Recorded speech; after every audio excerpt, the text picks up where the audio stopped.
मुगल साम्राज्य का छठा शासक औरंगजेब मुगल सम्राट शाहजहां का तीसरा पुत्र था।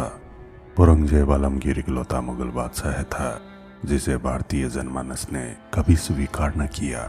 उसने क्रूरता की सारी हदें तोड़ दी थी। सत्ता के लिए अपने पिता को जेल में डलवा दिया, अपने सगे भाई की हत्या करवा दी। उसने धार्मिक कट्टरता के चलते बहुत से हिंदू धर्म के मंदिरों को तुड़वाया और लोगों पर तमाम तरह की पाबंदियां लगा दी। इसी क्रम में एक किस्सा आज हम आपको बताने जा रहे हैं, जो कि राजस्थान के एक छोटे से गांव चापोली से जुड़ा है। चापोली के कुंवर सुजान सिंह का विवाह तय हो चुका था और उनकी बारात दुल्हन को वापस लेकर लौट रही थी। और रास्ते में दोपहर की चिलचिलाती धूप से बचने के लिए पूरी बारात आराम कर रही थी। ऊंट एक और बैठे जुगाली कर रहे थे, कुछ आदमी सो रहे थे और कुछ बैठे हुए हुक्का पी रहे थे। अभी धूप काफी थी। बड़ के पत्तों से छन छन कर आ रही धूप से अपना मुंह बचाने के लिए सुजान सिंह ने करवट बदली। लंबी यात्रा की थकावट और पिछली रातों की अपूर्ण निद्रा के कारण उसकी फिर आंख लगी अवश्य, पर दिन को एक बार निद्रा भंग हो जाने पर दूसरी बार गहरी नींद नहीं आती। इसलिए सुजान सिंह की कभी आंख लग जाती तो कभी खुल जाती। अर्ध निद्रा, अर्ध स्वप्न और अर्ध जागृति की अवस्था थी वह। निद्रा उसके साथ आंख मिचोने का सा खेल खेल रही थी। इस बार वह जागा ही था कि उसे सुनाई दिया, कुल में है तो जान सुजान, फौज देवरे आई। राजपूत का आह्वान किसने किया है, किसकी फौज और किस देवरे पर आई है। सहसा सुजान सिंह के मन में यह प्रश्न उठ खड़े हुए। वह उठना ही चाहता था कि फिर उसे सुनाई पड़ा, झिरमिर मेवा बरसे, मोरा छतरी छाई, कुल में है तो जान सुजान, फौज देवरे आई। यहाँ हल्ला मत करो, भाग जाओ यहाँ से। एक सरदार को हाथ में घोड़े की चाबुक लेकर गवालों के पीछे दौड़ते हुए उन्हें फटकारते हुए सुजान सिंह ने देखा। सुजान सिंह ने कहा, ठहरो, ये गवाले क्या कह रहे हैं, इन्हें वापस मेरे पास बुलाओ। कुछ नहीं महाराज, लड़के हैं यूं ही पकते हैं, हल्ला मचाकर नींद खराब कर दी है। एक लच्छेदार गाली गवालों को सरदार ने दे डाली। नहीं, मैं उनकी बात सुनना चाहता हूँ। महाराज, बच्चे हैं वे तो, उनकी क्या बात सुनोगे। सुजान सिंह कहते हैं, उन्होंने जो गीत गाया उसका अर्थ पूछना चाहता हूँ। गंवार छोकरे हैं यूं ही कुछ बक दिया, आप तो घड़ी भर विश्राम कर लीजिए, फिर रवाना होंगे। सुजान सिंह कहते हैं, पहले मैं उस गीत का अर्थ समझूंगा और फिर यहाँ से चलना होगा। सरदार ने गहरा सांस छोड़ा और बोला, पहले बारात को घर पहुंचने दो, फिर इसका अर्थ बताऊंगा। आप अभी बच्चे हैं, विवाह के मांगलिक कार्य में विघ्न पड़ जाएगा। सुजान सिंह बोला, मैं किसी विघ्न से नहीं डरता, आप तो मुझे उसका अर्थ बताओ।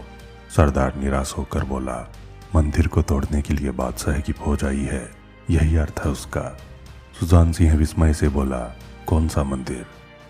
खंडेले का मोहन देव जी का मंदिर। मंदिर की रक्षा के लिए कौन कौन तैयार हो रहे हैं। कोई नहीं। क्यों, किसमें इतना साहस है जो बादशाह की फौज से टक्कर ले सके। हरिद्वार, काशी, वृंदावन, मथुरा आदि के हजारों मंदिर तुड़वा दिए हैं, किसी ने छू तक नहीं की। सुजान सिंह बोले, पर यहाँ तो राजपूत बसते हैं। सरदार बोला, मौत के मुंह में हाथ देने का किसी का साहस नहीं है। सुजान सिंह क्रोधित होकर बोले, मुझ में साहस है, मैं मौत के मुंह में हाथ दूंगा।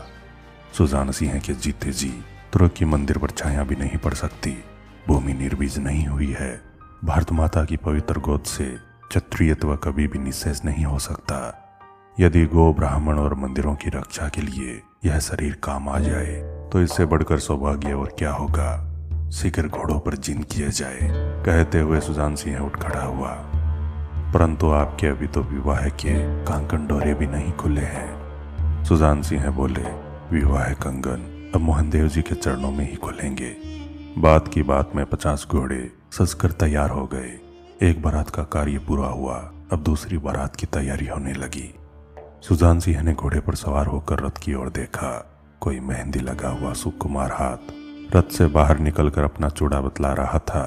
सुजान सिंह मन ही मन उस मूक भाषा को समझ गया। अन्य लोग जल्दी से जल्दी घर पहुंच जाओ, कहते हुए सुजान सिंह ने घोड़े का मुंह खंडेले की ओर कर दिया और रेड़ लगा दी। वन के मोरों ने पीहू पीहू की पुकार कर विदाई दी। रास्ते पर पड़ने वाले गांवों ने देखा, कोई बारात जा रही थी। गुलाबी रंग का पायजामा, केसरिया बाना, केसरिया पगड़ी और तुर्रा कलंगी लगाए हुए दूल्हा सबसे आगे था और पीछे केसरिया कसुमल पागे बांधे 50 सवार थे। सबके हाथ में तलवारें और भाले थे। बड़ी ही विचित्र बारात थी वह। घोड़ों को तेजी से दौड़ाए जा रहे थे। न किसी के पास कुछ सामान था और न ही रुकने का अवकाश। घोड़े पसीने से तर थे और सवार उन्मत्त थे, मतवाले होकर झूम रहे थे। खंडेले के समीप पथरीली भूमि पर घोड़ों की टापें सुनाई दी। नगर निवासी भयभीत होकर इधर उधर दौड़ने लगे। औरतें घरों में जा छुपी। पुरुषों ने अंदर से किवाड़ बंद कर लिए। बाजार की दुकानें बंद हो गई। जिधर देखो उधर भगदड़ ही भगदड़ थी। तुर्क आ गए हैं कि आवाज नगर के एक कोने से उठी और बात की बात में दूसरे कोने तक पहुंच गई। पानी लाती हुई पनिहारी, दुकान बंद करता हुआ महाजन और दौड़ते हुए बच्चों के मुंह से केवल यही आवाज निकल रही थी, तुर्क आ गए हैं, तुर्क आ गए हैं। मोहनदेव जी के पुजारी ने मंदिर के पट बंद कर लिए। हाथ में माला लेकर वह नारायण कवच का जाप करने लगा। तुर्कों को भगाने के लिए भगवान से प्रार्थना करने लगा। इतने में नगर के एक ओर से 50 घुड़सवार घुसे। घोड़े पसीने से तर और सवार मतवाले थे। लोगों ने सोचा यह तो किसी की बारात है, अभी चली जाएगी। घोड़े नगर का चक्कर काटकर मोहनदेव जी के मंदिर के सामने आकर रुक गए। दूल्हे ने घोड़े से उतरकर भगवान की मोहिनी मूर्ति को साष्टांग प्रणाम किया और पुजारी से पूछा, तुर्क कब आ रहे हैं? पुजारी बोला, कल प्रातः आकर मंदिर को तोड़ने की सूचना है। सुजान सिंह बोले, अब मंदिर नहीं टूटने पाएगा। नगर में सूचना कर दो कि छापोली का सुजान सिंह शेखावत आ गया है। उसके जीते जी मंदिर की ओर कोई आंख उठाकर भी नहीं देख सकता। डरने घबराने की कोई बात नहीं है। पुजारी ने कृतज्ञतापूर्ण वाणी से आशीर्वाद दिया। यह बात भी नगर में हवा की तरह फैल गई। प्रातःकाल होते होते तुर्कों की फौज ने आकर मोहनदेव जी के मंदिर को घेर लिया। सुजान सिंह पहले से ही अपने साथियों सहित आकर मंदिर के मुख्य द्वार के आगे घोड़े पर चढ़कर खड़ा हो गया था। मुगल सिपाही सालार ने एक नवयुवक को दुल्हा वेश में देखकर अधिकारपूर्ण ढंग से पूछा, तुम कौन हो और यहाँ क्यों खड़े हो? सुजान सिंह भी बेखौफ बोले, तुम कौन हो और यहाँ क्यों आए हो? सिपाही सालार बोला, जानते नहीं, मैं बादशाही फौज का सिपाही सालार हूँ। सुजान सिंह बोले, तुम भी जानते नहीं, मैं सिपाही सालारों का भी सिपाही सालार हूँ। मुगल बोला, ज्यादा गाल मत बजाओ और रास्ते से हट जाओ, नहीं तो अभी। सुजान सिंह ने कहा, तुम भी थूक मत उछालो और चुपचाप यहाँ से लौट जाओ, नहीं तो अभी। तुम्हें भी मालूम है तुम किसके सामने खड़े हो? शहंशाह आलमगीर ने मुझे बुत परस्तों को सजा देने और इस मंदिर की बुत को तोड़ने के लिए भेजा है। शहंशाह आलमगीर की हुक्म का नतीजा क्या होगा, यह तुम्हें अभी मालूम नहीं है। तुम्हारी छोटी उम्र देखकर मुझे रहम आता है, लिहाजा मैं तुम्हें एक बार फिर हुक्म देता हूँ कि यहाँ से हट जाओ। सुजान सिंह क्रोध में आकर बोले, मुझे शहंशाहों के शहंशाह मोहनदेव जी ने तुर्कों को सजा देने के लिए यहाँ भेजा है, पर तुम्हारी बिखरी हुई बकरानुमा दाढ़ी और अजीब सूरत को देखकर मुझे दया आती है। इसलिए मैं तुम्हें एक बार फिर से चेतावनी देता हूँ कि यहाँ से लौट जाओ। इस बार मुगल ने कुछ नम्रता से पूछा, तुम्हारा नाम क्या है? मेरा नाम सुजान सिंह शेखावत है। सिपाही सालार बोला, मैं तुम्हारी बहादुरी से खुश हूँ। मैं सिर्फ मंदिर के चबूतरे का एक कोना तोड़कर यहीं से हट जाऊंगा। मंदिर और बुत को हाथ भी न लगाऊंगा। तुम मेरे रास्ते से हट जाओ। सुजान सिंह क्रोधित होकर बोले, मंदिर का कोना टूटने से पहले मेरा सिर टूटेगा और मेरा सिर टूटने से पहले कई तुर्कों के सिर टूटेंगे। सिपाही सालार ने घोड़े को आगे बढ़ाते हुए नारा लगाया, यलगार हो। जय भवानी कहकर सुजान सिंह अपने साथियों से तुर्कों पर टूट पड़ा। लोगों ने देखा उस वीर की काली दाढ़ी का प्रत्येक बाल कुशांकुर की भांति खड़ा हो गया। तुर्रा कलंगी के सामने से शीघ्रतापूर्वक घूम रही रक्त रंजित तलवार की छटा अत्यंत ही मनोहारी दिखाई दे रही थी। बात की बात में उस अकेले ने 32 कब्रें खोद दी। इधर रात्रि के चतुर्थ पहर में जब ऊंटों पर सामान लाद कर और रथ में बैलों को जोत कर बराती दुल्हन को छापोली की तरफ लेकर रवाना होने लगे तो दासी ने आकर कहा, बाईसा ने कहलाया है कि बिना दूल्हे के दुल्हन को घर में प्रवेश नहीं करना चाहिए।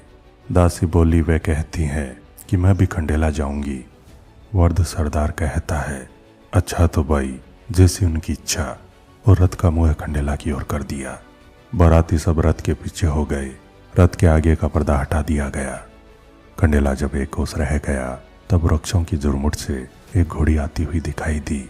नववधु ने मन में कहा, यह तो उनकी घोड़ी है। इतने में पिंडलियों के ऊपर हवा से लहराता हुआ केसरिया बाना भी दिखाई पड़ा। इतने में रथ से लगभग 100 हाथ दूर एक छोटे से टीले पर घोड़ी चढ़ी। वृक्षावली यहाँ आते आते समाप्त हो गई थी। नववधु ने उन्हें ध्यान से देखा। क्षण भर में उसके मुखमंडल पर अद्भुत भावभंगिमा छा गई और वह सबके सामने रथ से कूदकर मार्ग के बीच में जा खड़ी हुई। अब न उसके मुख पर घूंघट था और न लज्जा और विस्मय का कोई भाव। नाथ, आप कितने भोले हो, कोई अपना सिर भी इस प्रकार रणभूमि में भूल कर आता है।